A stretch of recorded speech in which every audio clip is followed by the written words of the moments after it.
வணக்கம். நான் டாக்டர் ராமநாதன் அர்ச்சனா தமிழகத்திலிருந்து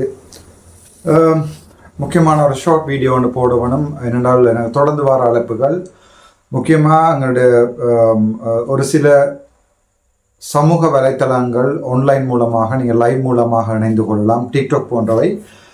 அவற்றில் விவாதிக்கப்படுகின்ற விடயங்கள் சம்பந்தமாக வெளிநாட்டில் இருந்து மற்றது உள்நாட்டில் இருந்தும் எங்களுடைய இரத்த சகோதரங்கள் ஒவ்வொரு நிமிடமும் அடுத்து கேட்கின்ற விடயம், டாக்டர் புதிதாக கட்சி அமைக்கிறோமா அல்லது ஏதாவது இருக்கிற கட்சியில் என்பிபி கட்சியில் சேருகிறீர்களா, அமைச்சு பதவி எடுக்கிறீர்களா, அப்படி பலதரப்பட்ட விடயங்கள் என்னோட தினம் இன்றைக்கு காலை 7 மணியிலிருந்து இப்போது இரவு 11 மணி 11 வரை தொடர்ந்து தொலைபேசி உரையாடல் அந்தளவுக்கு தலைவலிக்கிறது. ஆனாலும் தொடர்ந்து மக்களுடைய குரலை கேட்க வேண்டும், அவர்களுடைய கருத்தை கேட்க வேண்டும் என்பதற்காக முக்கியமாக நான் இன்று காலையிலிருந்து தொடர்ந்து ஏற்கக்கூடிய அழைப்புகளை ஏற்றபடி போகக்கூடிய மீட்டிங்களுக்கு போகக்கூடியபடி செய்து கொண்டிருக்கிறேன்.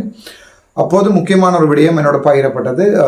சுரேஷ் அண்ணா அவர்களுடைய டிக்டாக் தளத்திலே தங்களை பற்றிய விவாதங்கள் நடந்து கொண்டிருக்கிறது. அதில் நீங்கள் ஆனந்த சங்கரி அவர்களுடைய தமிழர் விடுதலை கூட்டணி நினைக்கிறேன், தமிழர் விடுதலை கூட்டணி மிஸ்டர் ஆனந்த சங்கரி அவர்களுடைய கட்சியை வேண்டுகிறீர்களா, வேண்ட போகிறீர்களா, அது சம்பந்தமான என்ன நடவடிக்கை எடுத்திருக்கிறீர்கள் என்று சம்பந்தமாக அதற்கு உதவி செய்வதாக இருந்தால் நாங்கள் பண உதவி செய்கிறோம் என்ற அடிப்படையில் ஒரு சில அழைப்புகள் எனக்கு வந்திருந்தன. கிட்டத்தட்ட ஒரு 6-7 அழைப்புகள் இன்று வரை எனக்கு கிடைக்கப்பட்டிருக்கின்றன. அது சம்பந்தமான ஒரு தெளிவான பதிலை சொல்ல வேண்டும். முதலாவதாக நான் நினைக்கிறேன் என்னுடைய தமிழர் பிரதேசங்களிலே 1977ஆம் ஆண்டு நினைக்கிறேன், சரியாக தெரியவில்லை. அதன் பின்பு சுயேட்சையாக கேட்டு சுயேட்சையாக தேர்தலில் நின்று பாராளுமன்றம் சென்ற முதலாவது பாராளுமன்ற உறுப்பினர் என்று எனக்கு சொல்லியிருந்தார்கள். அதனுடைய வரலாறை தேடி பிடிக்க வேண்டும், ட்ரை பண்ணி பார்த்தனா அது சரி வரவில்லை. இப்போது அந்த கட்சி சுயேட்சை குழுவாகத்தான் இருக்கிறது. இன்று கூட ஒரு அழைப்பு வந்திருந்தது, சுயேட்சை குழுக்களுடைய தலைவர்கள் எல்லாரும் மீட் பண்ணுகிறோம் வருகிறீர்களா என்று. நான் என்னுடைய வேறு அலுவல்கள் காரணமாக கொழும்பில் நிற்பதால் என்னால் போக முடியவில்லை. சரி, விடயத்துக்கு வருவோம். இப்போது நாங்கள் ஆனந்த சங்கரி அவர்களுடைய கட்சியை சம்பந்தமாக லண்டனில் அல்லது கனடா நினைக்கிறேன் ஒரு நாட்டிலிருந்து அண்ணவரால் தொடர்ந்து எனக்கு அரசியல் அட்வைஸ் செய்கின்ற வகையில் ஒரு லைவ் போட்டு கொண்டிருக்கிறவர்கள் யூடியூப்பில் நீங்கள் பார்த்தால் தெரியும். இடித்த மாவை இடிக்க வேண்டாம் என்ற ஒரு அடிப்படையில் அவர்கள் வயது முதிர்ந்தவர்கள், காலங்காலமாக யாழ்ப்பாணத்திலே பறந்து வளர்ந்தவர்கள், தேசிய போராட்டத்தையும் தமிழர்களுடைய அரசியல் வரலாற்றையும் நன்றாக தெரிந்தவர்கள். எனக்கு சொல்லப்பட்ட ஒரு புத்துமதி அந்த வீடியோவை நான் பார்த்தேன். அந்த வீடியோவிலையும் இருந்தது என்னவென்றால், டாக்டர் நீங்கள் அங்கே போனால் கடைசியாக ஸ்ரீதரனுக்கு கௌரவ பாராளுமன்ற உறுப்பினர் ஸ்ரீதரன் சார் அவர்களுக்கு நான் ஏன் சார் என்று அண்மைய டிசிசி கூட்டத்திலே என்னிடம் கேட்டிருந்தார்கள், நீங்கள் ஏன் அவரை சார் என்று அழைக்கிறீர்கள் என்று. ஒரு வாத்தியார் அல்லது ஒரு ஆசிரியரை சார் என்று அழைக்காமல் எவ்வாறு அழைப்பது? அதனால் தான் அவரை சார் என்று மரியாதையுடன் அழைத்தேன். மற்றபடி அவர் ஒரு மூத்தோர் அரசியல்வாதி, அதில் எந்த சந்தேகம் இல்லை. ஒரு நல்ல அரசியல்வாதியா கெட்ட அரசியல்வாதியா என்றது சம்பந்தம் இல்லாமல் அவர் அரசியல் செய்கிறது சரியா பிள்ளையா என்ற கருத்துக்களுக்கு அப்பால் கனகாலமாக அரசியல் செய்கின்றவர், அதில் எந்த சந்தேகமும் இல்லை. அதை தவிர என்னுடன் வயது மூத்தவர், மரியாதைகளை கொடுத்து பழங்கவும் தெரியும், மரியாதை எடுக்கவும் தெரியும். சரி, விஷயத்துக்கு வருவோம். ஆனந்த சங்கரி அவர்களுடைய தமிழர் விடுதலை கூட்டணி உண்மையாகவே ஒரு தந்தை செல்வா நினைக்கிறேன் அவர்களுடைய, எனக்கு அது வடிவா தெரியவில்லை, எனக்கு அரசியல் வரலாறுகள் தெரியவில்லை, பாடமாக்க வேண்டிய தேவையும் இல்லை, அரசியல் செய்வதற்கு வரலாறுகள் தேவையில்லை, அதாவது தனிப்பட்ட வரலாறுகள் தேவையில்லை.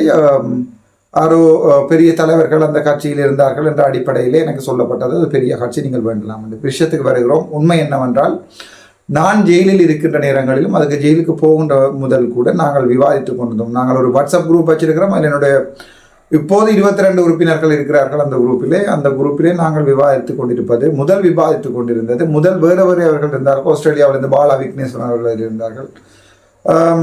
சுமந்திரன் ஐயாவினுடைய ஒரு சிறந்த ஆதரவாளர், எங்களுடைய குழுவில் திட்டமிட்டராக்கப்பட்டவர். அவருடைய கருத்தை நாங்கள் அப்போதே கவனிக்கவில்லை. நான் சொன்னேன் இல்லை பிழை என்று. பாலா விக்னேஸ்வரனில் ஆரம்பித்தது, தம்பிராசாவில் முடிந்து கிஷோர், மயூரன், அப்படி வரலாறுகள், எங்களுடைய மயூரன், மற்ற மயூரன், அப்படி வரலாறுகள் போய்கொண்டே இருக்கிறது. நான் அதை முன்கூட்டியே சொன்னபோது எல்லாரும் என்னை பித்தன் என்றார்கள். காலம் போகும்போது காலம் அவர்களுக்கு தெளிவாக சொல்லியிருக்கிறேன். முக்கியமாக ஐபிசி பாஸ்கரன் போன்றவர்கள். ஐபிசி ஊடகம் தன்னுடைய ஊடகத்திலே என்னை பற்றி பிழையான தவறான தகவல்களை போட்டுவிட்டு கொமெண்ட்ஸை ஆஃப் பண்ணி வைப்பதற்குரிய அந்தளவு கேவலமான வேலைகளில் திறமிறங்கி இருக்கிறது. மெனக்கவலை என்ன செய்வது, பாட்டி என்று விட்டு ஆடுபவர்களையும் எங்களுடைய தேசியத்தையும் மக்களுடைய குறைகளையும் மறைத்து ஒன்றிரண்டு பொழுதுபோக்கால் மக்களுடைய வருமானங்களை பிடுங்கி தின்பவர்களையும் எங்களால் அதை விட வேறொரு விதத்தில் சொல்ல முடியாது. போகிற வழக்குகளுக்கு போய்கொள்ளட்டும், அது சம்பந்தமானதை நாங்கள் பிறகு பார்ப்போம். சகல வீடியோக்களும் ரெக்கார்ட் பண்ணி வைத்திருக்கிறேன். உஷாந்தன் ரிவ்யூ தொடக்கம், உஷாந்தனுடைய கதைகள் தொடக்கம், சம்பந்தப்பட்ட வைத்தியர்கள் சம்பந்தமான சகல வீடியோவும் போட்ட உடனே எனக்கு டவுன்லோட் பண்ணி தருவதற்கு ஆக்கள் இருக்கிறார்கள். விஷயத்துக்கு வருவோம். இப்போது ஆனந்த சங்கரியின் கட்சியை பற்றி பார்ப்போம். ஆனந்த சங்கரியின் கட்சியில் நீங்கள் சேர்கிறீர்கள். அது என்ன நடந்தது என்றால், அந்த நாட்களில் நாங்கள் சுயேட்சை குழுவாக இறங்குவதா அல்லது ஒரு கட்சியை வேண்டிவிட்டு இறங்குவதா என்ற காலங்களிலே நாங்கள் டிசைட் பண்ணாமல் யோசித்து கொண்டிருந்தபடியே முக்கியமானதாக ஆனந்த சங்கரி அவர்களுடைய கட்சியை வேண்டுவதற்காக. இதில் சிரிக்கக்கூடிய என்ன விடயம் என்னவென்றால், ஆனந்த சங்கரி அவர்களுடன் நான் தொலைபேசி மூலம் உரையாடினேன். அப்போது அவர், ஐயா நான் டாக்டர் அர்ச்சுனா, சொல்லுங்க என்ன விஷயம், என்ன எப்படி இருக்கிறீங்க, நான் சுகமாக இருக்கிறேன் ஐயா, உங்களை பற்றி கேள்விப்பட்டேன், நன்றி ஐயா. ஐயா நான் ஒரு முக்கியமான விடயமாக உங்களுடன் கதைக்க வந்திருக்கிறேன், கதைக்கலாமா? கதைக்கலாம், நேரையும் வந்து கதைக்கலாம். அப்போது அண்ணாவுடன் சொன்னேன், போயிருந்து கதைங்கன்னு சொல்லி கதைச்சாரோ தெரியவில்லை. ஐயா நான் ஒரு உதவி உங்களுடன் கேட்க போகிறேன். கேளுங்கள். உங்களுடைய கட்சியை விற்பதாக உங்களுக்கு ஏதாவது ஐடியா இருக்கிறதா? அதை தருகிறீர்களா? அதை நான் தலைவராக ஏற்றுக்கொண்டு நான் அந்த கட்சியை நடத்தவா? நல்லபடியும் நீங்கள் என்னோட வந்து கதையுங்கள் என்று முதலே சொன்னவர். அதன் பிறகு சொன்னார், அடுத்த செகண்டை சொன்னார், ஆனால் நான் காணியை விற்பதாக இல்லை என்று. அப்போது நான் அந்த காணியின் பெறுமதியும் தெரியுமா உமக்கு? அந்த காணி வந்து கிட்டத்தட்ட 92 மில்லியன் 95 மில்லியன் போகும் என்றார். அப்போது நான் சொன்னேன், ஐயா அவருக்கு இப்போ 95 வயதாக இருக்க நினைக்கிறேன். ஐயா நான் காணியை கேட்கவில்லை, கட்சியை கேட்கிறேன். கட்சியை தருவதற்கு விருப்பம் இருக்கிறதா? நீங்கள் வந்து இணைந்து கொள்ளலாம், ஆனால் அந்த கட்சியின் பெருமதி தெரியுமா? அதனுடைய வரலாறுகள் தெரியுமா? துரோக வரலாறுகள், தலைவராலே மன்னிக்கப்பட்ட வரலாறுகள், வரலாற்றை கதைக்காமல் இருப்போம். தமிழருக்கான துரோகிகள் என்ற ஒரு பட்டியலில் மிகப்பெரிய பட்டியல் இருந்தது ஆனந்த சங்கரி அவர்களுடைய தமிழ் விடுதலை கூட்டணி. அதை யாராலையுமே மறக்க முடியாது. அந்த கட்சியினுடைய பெருமதி 100 மில்லியன் 150 மில்லியன் தாண்டும், 92-95 மில்லியன் குறைஞ்சது தரும். ஐயா நான் காணியினுடைய விலையை கேட்கவில்லை, கட்சியினுடைய விலையை கேட்கிறேன். என்னிடம் அவ்வளவு காசு இல்லை, அதை நான் எடுத்து நடத்துகிறேன், தருகிறீர்களா? அந்த காணியினுடைய விலை எப்போதுமே மிகவும் கூடவாக இருக்கிறது. பரந்தனிலிருந்து இவ்வளவு தூரம் போக வேண்டும் முடியும். திருப்பங்கடன், ஐயா நீங்கள் காணியை பற்றி கேட்குறீங்களா, கட்சியை பற்றி கேட்குறீங்களா? நான் கட்சியை பற்றி தான் கேட்கிறேன்.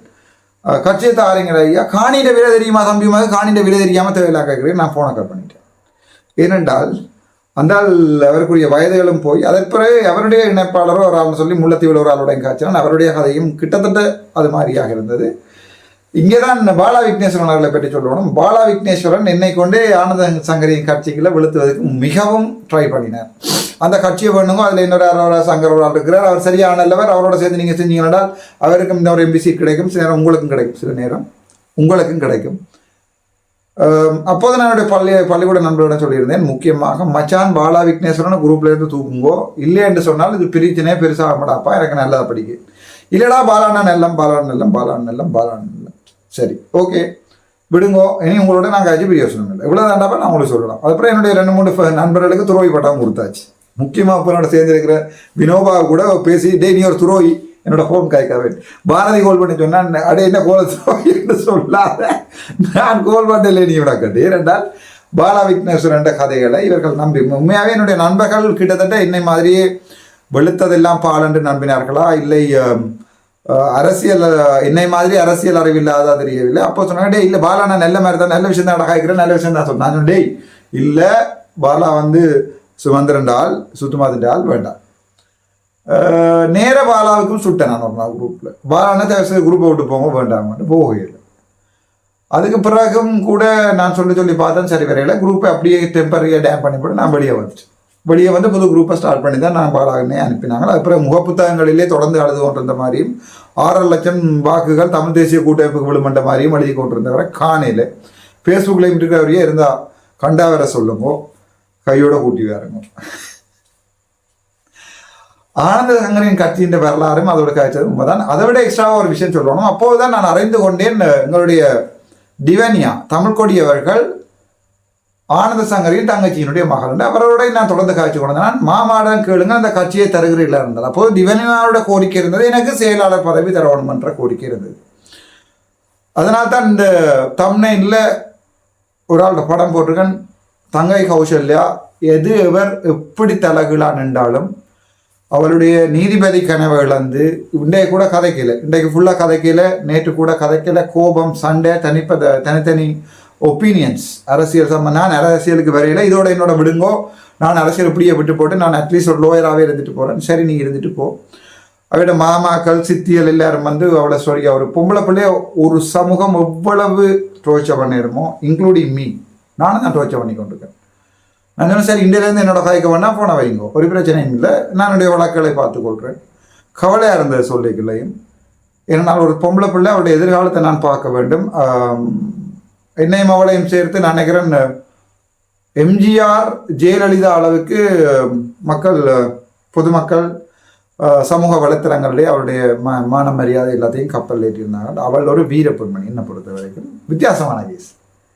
உண்மையாகவே ஒரு வெரி ஸ்ட்ராங்கான ஆள். கிட்டத்தட்ட என்ன மாதிரி தான், ஒரு வித்தியாசமும் இல்லை. வளர்ந்த விதம் அப்படி, வளர்க்கப்பட்ட விதம் அப்படி, என்னை மாதிரியே ஒரு நாள் கூட அடிக்காமல் வளர்த்திருக்கிறார்கள் போல் இருக்கிறது. ஆனால் இன்று அவளை அவ்வளவு மனநோக பண்ணியிருக்கிறார்கள். தெளிவாக சொல்கிறேன், திவனியாவிடம் அப்போ சொன்னேன், இல்லை கௌசல்யா இருக்கிறபடியால் தங்களுக்கு தெரியலாண்டு. மயிலனோடையும் அந்த பிரச்சனை தான் வந்தது. கௌசல்யா வழியில் அனுப்பு இல்லைன்னு சொல்லி ஒரு ஆள் டெடிக்கேஷனை பார்க்கணும். எனக்கு டெடிக்கேஷனாக இருக்கிறாவா, அது தலைமைக்கு உண்மையாக இருக்கிறாவா, 100க்கு 150 200% உண்மையாக இருக்கிறார். தமிழ் மக்களுக்கு உண்மையாக இருக்கிறாளா, மிக தெளிவான பதில், என்னை விட தெளிவாக அவள் உண்மையாக இருக்கிறாள். சில நேரங்களிலே அவங்களுடைய தேர்தல் நேரங்களிலே என்னிடம் காசு புலம்பெயர் மக்கள் அனுப்பும் போது பக்கத்தில் இருந்து காருக்கு நீங்கள் காசு சேர்க்கறதுக்கான தான் அரசியல் செய்ய வலிக்கிட்டு இருக்கிறீங்க, பக்கத்தில் இருக்கிறாள், சீட்டு பக்கத்தில் இருக்காள், உடனே வரும் பின்னுக்கு இருந்து உங்களுக்கு காசு தான் பெரிய காசு செம்மறி. அப்போ டிஷர்ட் அடிக்கிறதார் இது கொடுக்குறார், அதை அவைட்டு நேரடியாக கடையை கொடுக்க சொல்லும்போது நீங்கள் காசு வேண்டாம். ஒரு வித்தியாசமான கும்பலை, நான் இது வரைக்கும் பார்க்காத ஒரு வித்தியாசமான கும்பலை. சில விஷயம் சொல்கிறது விளங்காது, குத்தி குளறி அடிஞ்சு பிறண்டு தலைவிழா நின்று அதுக்கு பிறகு தான் 2 நாள் கழிச்சோம் நீங்கள் சொன்ன சரிதான். ஆனால் பிள்ளை இடியே நீ அதைத்தானடா சொன்ன, உனக்கு 2 நாளைக்கு முன்னே நான் சொன்ன சரியன்ற, நீங்கள் சொன்ன சரியா நான் சொன்ன பிள்ளை 2 வாள் சரி, அப்போ சரி நீ சொல்கிறதான் சரியன்ற, அப்போ நான் சொன்ன சரியன்றபடியே அண்டை சொன்னது பிள்ளை தானே. அப்போ லோயஸை பக்கத்தில் வச்சிருக்கேன், சரியான கஷ்டம். அது கௌசல்யா மாதிரி உண்டு, வெரி டிஃபிகல்ட் மேனேஜ் பண்ணுறதுக்கு. ஆனால் எங்களோட சமூகத்துக்கும் எங்களோட தமிழருக்கும் தமிழ் ஈழத்துக்கும் துர்கா அக்காண்ட குரல் என்று சொல்லி எனக்கு யாரோ வேலை செய்தாக்க சொன்னார். கௌசல்யாவோட கதைக்கும் போது துர்கா அக்காண்ட குரல் எனக்கு கூட அந்த காலத்து ஞாபகங்கள் சில வந்து போகும். நான் நினைக்கிறேன் 93ஆம் ஆண்டு நாங்கள் இடம்பெயர்ந்து ஆரியகுளத்திலே குவார்ட்டர்ஸில் இருந்த நேரம். எந்த குவார்ட்டர்ஸ்? ரயில்வே குவார்ட்டர்ஸில், பெரியபாட குவார்ட்டர்ஸில் இருந்த காலங்களில்.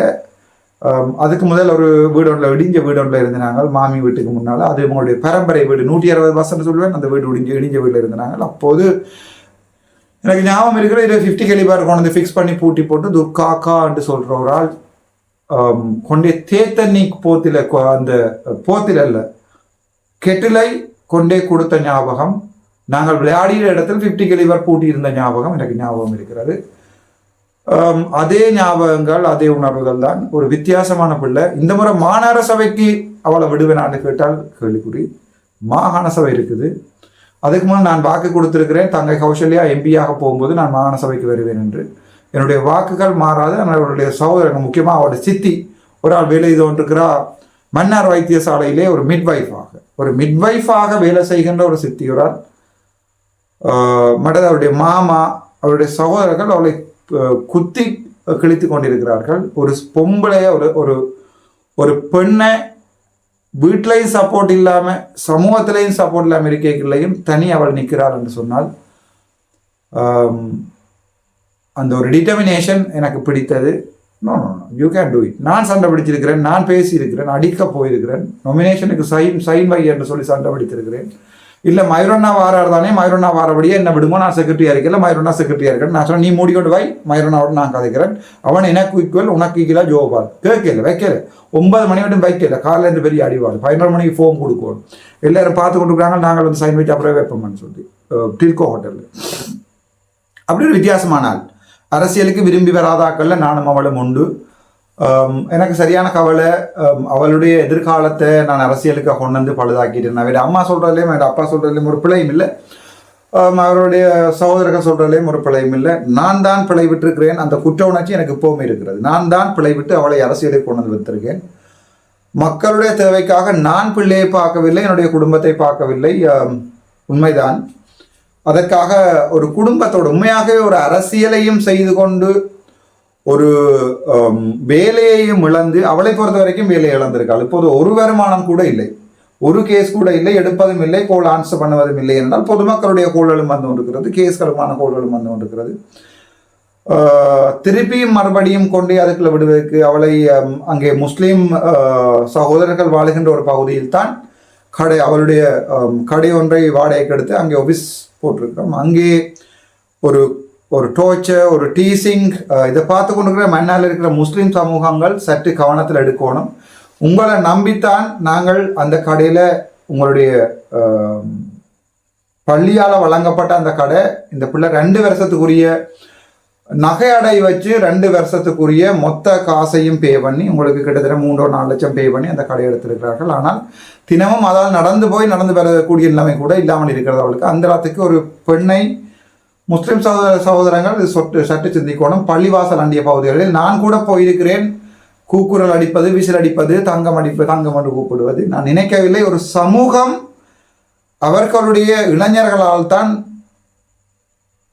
அனுமானிக்கப்படுகிறது, கணக்கிடப்படுகிறது. முஸ்லீம் சமூகத்தாருக்கு என்னுடைய அன்பான மன்னாரில் இருக்கிற, என்னை ஆதரிக்கிற, என்ன விரும்புகின்ற ஒவ்வொரு முஸ்லீம் சகோதரர்களுக்கும் ஒரு அன்பான வேண்டுகோள். உங்களுடைய பள்ளியை சுற்றி இருக்கிற கடைகளில் இருக்கின்ற, அங்கே ஒரு பிள்ளையை வேலைக்கு வைத்திருக்கிறேன், ஒரு பிரச்சனை வருமாக இருந்தால் ஒரு பெரிய பிரச்சனை அங்கே எடுப்பேன், ஞாபகம் வைத்துக் கொள்ளுங்கள். ஒரு பிள்ளையை வேலைக்கு எடுத்து வைத்திருக்கிறேன். போகும்போதும் வரும்போதும் ஃபோன் நம்பரை தாரீங்களான்னு சொல்லி பிரச்சனை வருகிறது என்று கேள்விப்பட்டிருக்கிறேன். ஒரு பிரச்சனை என்னிடம் முறையாக மாற்றமாக இருந்தால் பெரிய பிரச்சனையாக இருக்கும்.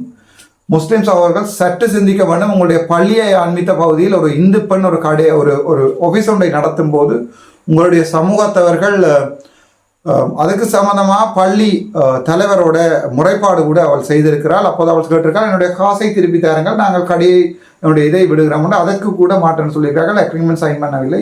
ஒரு தாழ்மையான பணிவான வேண்டுகோள். எனக்கு முஸ்லீம் சகோதரர் என்று சொன்னால் ஒரு வித்தியாசமான அலாதி பிரியம் ஏனென்று சொன்னால் அவர்களுடைய கலாச்சாரம் அழகானது, அவர்களுடைய பண்பாடு அழகானது. தமிழர்களுக்கும் முஸ்லீம்களுக்கும் காலங்காலமாக பிரச்சனைகள் இருந்து வந்துகின்ற போதும் எல்லாவற்றையுமே இல்லாமல் பண்ணணும்னு ஆசைப்படுறேன். நாளைக்கு நான் சாகும்போது ஒரு இன ஒற்றுமையை ஏற்படுத்தி இருக்கிறான், ஒரு எதிர்காலத்தை தெளிவாக செய்திருக்கிறான் என்ற ஒரு பேரை எடுத்து விட்டு சாகணும்னு ஆசைப்படுகிறேன். இதுவரை காலமே மன்னாரை எடுத்து பொறுத்த வரைக்கும் முஸ்லீம், இந்து, கிறிஸ்டியன்ஸ் என்ற பிரச்சனை இருக்கிறது. வெளிப்படையாக சொல்கிறேன், என்னை உங்கள் திருக்கேதீஸ்வரத்துக்கு கூட்டிக் கொண்டு போய் எனக்கு நீங்கள் தீட்சை செய்வதனால் என்னை கூட்டிக் கொண்டு போகலாம். உங்களுடைய சர்ச்சுக்கு என்னை கூட்டிக் கொண்டு போய், உங்களுடைய ஆஷ் ஃப்ரைடேக்கு என்னை கூட்டிக் கொண்டு போவதாக இருந்தால் என்னை தயவு செய்து கூட்டிக் கொண்டு போங்கள். பள்ளியினுடைய நோன்புக்கும் பிறை பார்க்கிற நாளுக்கும் உங்களுடைய கலாச்சாரத்தை எனக்கு சொல்லி தருவதால் நான் உங்களுடைய ஆடை அணிந்து, உங்களுடைய தொப்பி அணிந்து வருகிறேன். ஒரு இன மத ஒற்றுமையை ஏற்படுத்துவது என்பது சரியான கஷ்டம். ஏனென்றால் ஒவ்வொரு இனத்திலையும் ஒவ்வொரு மதங்கள், அது தமிழனாக இருக்கட்டும், முஸ்லீமாக இருக்கட்டும், சிங்களவனாக இருக்கட்டும், இந்துவாக இருக்கட்டும், கிறிஸ்டியனாக இருக்கட்டும், முஸ்லீமாக இருக்கட்டும், மதவரி பிடித்தவர்கள் 10% இருக்கிறார்கள். இல்லை, இஸ்லாம் மதம் தான் எல்லா மதத்தையும் பெரிய ஏற்றுக்கொள்கிறோம். இல்லை, இந்து மதம் மாதிரி பெரிய மதமே இல்லை, ஏற்றுக்கொள்கிறோம். கிறிஸ்தவர்கள் தான் எப்பவுமே புனிதமானவர்கள், ஏற்றுக்கொள்கிறோம். அரசியலுக்கு மதங்களை கொண்டு வர வேண்டாம். எல்லா மதங்களையும் எல்லா இனங்களையும் தாண்டி தான் என்னுடைய அரசியல் கட்சி இருக்கும். என்னுடைய அரசியல் கட்சியிலே சிங்களவர்களும் சேர்ந்து கொள்ளுகிறார்கள், முஸ்லிம் மக்களும் சேர்ந்து கொள்ளுகிறார்கள். அதை தெளிவாக புரிந்து கொள்ளுங்கள். இந்த முறை மாகாண சபையிலே முஸ்லீம்களுடைய பிரச்சனைகள் கதைப்பதற்காக நான் தயாராக இருக்கிறேன். பாராளுமன்றத்தில் உங்களுடைய பிரச்சனைகளை எனக்கு தனிப்பட்ட ரீதியில் எழுதி அனுப்புங்கள். உங்களுடைய பாராளுமன்ற உறுப்பினர் செய்யாத பிரச்சனைகளை நான் செய்கிறேன், நான் கதைக்கிறேன். அதற்காக முஸ்லீம் மக்களுடைய வாக்குகளால் தான் தெரிவு செய்யப்படும் என்ற எந்த அடிப்படையும் இல்லை. ஈவன் அந்த ரோஹிங்கியா முஸ்லீம் அவர்களை சென்று பார்ப்பதற்காக திருகோணமலை வழிகிட்ட நேரம் திருகோணமலையிலிருந்து அவர்களுடைய கட்டளை தளபதி சொல்லியிருந்தார், யாரையும் பார்ப்பதற்கு, முக்கியமாக அரசியல்வாதிகளை பார்ப்பதற்கு அனுமதி இல்லை என்றபடியால் அதனால் நான் அந்த பயணத்தை தவிர்த்திருக்கிறேன். ஆனால் அது அரசியலையும் தாண்டி நாடுகளுக்கு இடையான பிரச்சனை என்றபடியால் அங்கே முஸ்லீம்கள் பாதிக்கப்படுகிறார் என்றபடியால் நாங்கள் அங்கே போய் எங்களுடைய கால் வைப்பது தெரியாத இடங்களில் காலை வைப்பதற்கு சமமாகும் என்று என்னுடைய சகோதரர்கள் என்னை எச்சரித்ததாலும் அதனால் அனுமதி மறுக்கப்பட்டதாலும் போகவில்லை. ஆகவே விஷயத்துக்கு வருகிறேன். ஒரு கட்சியொன்றை நாங்கள் தயாரிப்பதாக இருந்தால் என்னுடைய கட்சியில் எந்த மதம் மொழி இருக்காது, எந்த பழைய அரசியல்வாதியையும் சேர்த்துக்கொள்ளப் போவதில்லை, எந்த பழைய அரசியல்வாதியின் கட்சிகளையும் காசுக்கு வேண்ட போவதில்லை, அதற்காக யாரிடமும் காசு வைக்கவில்லை, காசு கேட்கவும் இல்லை, காசு சேர்க்கவும் இல்லை. கட்சியை வாங்குகிறேன் என்று யாராவது காசு கேட்டால் தயவு செய்து கொடுக்க வேண்டாம். எனது நிலைப்பாடு பற்றி உண்மையான கருத்துக்களை தெரிவதற்காக தயவு செய்து என்னுடைய யூடியூப்பை நீங்கள் சப்ஸ்கிரைப் பண்ணி வைத்திருந்தால் உண்மையானது என்ன, டாக்டர் என்ன சொல்கிறார், இந்த யூடியூப்பில் என்ன சொல்கிறார்கள், ஜிஎல் தர்ஷன் என்னத்தை போடுகிறார், இன்றை பார்த்தேன் மதுவிலக்கு போட்டிருக்கார் வைத்தியருக்கு உமாகரன் ராசையாவின் குட்டி கதை என்று. இவ்வாறு வியூஸ் வருவணும் என்றதுக்காண்டு அப்பாவி உமாகரன் ராசையா எடுத்துக்கொள்ள அவன் தனது அரசியலை செய்கிறான், அவன் ஒரு பேச்சாளன், அதில் எந்த சந்தேகமும் இல்லை. யாழ்ப்பாணத்திலே அவனை போல ஒரு பேச்சாளனை நான் கண்டதே இல்லை. நான் நினைக்கிறேன் எனக்கு தெரிய செல்வ வடிவேல் சேருக்கு பிறகு ஒரு பேச்சாளனை நான் இன்று வரை அவனை போல கண்டதில்லை. பேச்சாளன் என்பது வேறு, அரசியல் வேறு என்பது, உண்மையா இருத்தல் என்பது வேறு, நீ இருக்கிற இடம் என்பது வேறு. தம்பி உமாரன் ராசையா சற்று சிந்தி, உன்னுடைய பாதைக்கு என்னுடைய வாழ்த்துக்கள். நாங்கள் எப்போதுமே அரசியல் எதிரிகளாக இருந்தாலும் பார்க்கும்போது அண்ணா தம்பியாக இருப்போம் என்றால் நாங்கள் படித்த பாடசாலை யாழ் இந்து கல்லூரி. கடைசி முடிவு எந்த அரசியல் கட்சியோடையும் இப்போதைக்கு சேர்றதாகவோ இனிமேலும் சேர்றதாகவோ இல்லை. என்னுடைய தீர்மானத்தை அந்த 22 பேர் எடுப்பார்கள். அது எடுக்கும் வரைக்கும் நானாக முடிவெடுப்பதில்லை. என்னுடைய கட்சியின் செயலாளர் என்னுடைய தங்கை கௌசல்யா தான், அதில் எந்த மாற்றமும் இல்லை. எந்த கட்சியையும் காசு சேர்த்து வேண்ட போவதில்லை. தெளிவாக சொல்லியிருக்கிறேன், தயவு செய்து ஹோல் எடுக்க வேண்டாம். இந்த இந்த வீடியோவை தயவு செய்து பகிர்ந்து கொள்ளுங்கள். இதுதான் என்னுடைய தெளிவான முடிவு. எந்த கட்சியையும் காசு சேர்த்து காசு கொடுத்து வேண்ட போவதில்லை. ஆகவே என் பேரில் யாராவது காசு சேர்த்தால் தயவு செய்து கொடுக்க வேண்டாம். எந்த பழைய அரசியல்வாதிகளையும் என்னோட சேர்க்க போவதில்லை. எல்லாம் இளைஞர்களாகவும் புதிதாகத்தான் சேர்த்துக் கொள்கிறேன். என்னுடைய கட்சியை நான் ரெஜிஸ்டர் பண்ணி அதுக்குரிய வேலைகள் நடக்கும். அதுவரை சுயாதீன குழுவாகத்தான் முடிந்த வரைக்கும் நான் ஒன்று சேர்ந்து செயற்படுவேன். மற்ற சுயாதீன குழுக்களுடன் சேர்ந்து செயற்படுவதாகவும் இல்லை. அதுவும் தெளிவான ஒரு பதில். 4 பதில்களும் உங்களுக்கு தெளிவாக சொல்லியிருக்கிறேன். அடுத்த ஒரு காணொளியில் சந்திக்கும் வரை உங்களிடம் அன்பு வணக்கம் கூறி விடைபெறுவது சாவகச்சேரியிலிருந்து, தமிழீழம் சாவகச்சேரியிலிருந்து டாக்டர் ராமநாதன் அர்ச்சனா.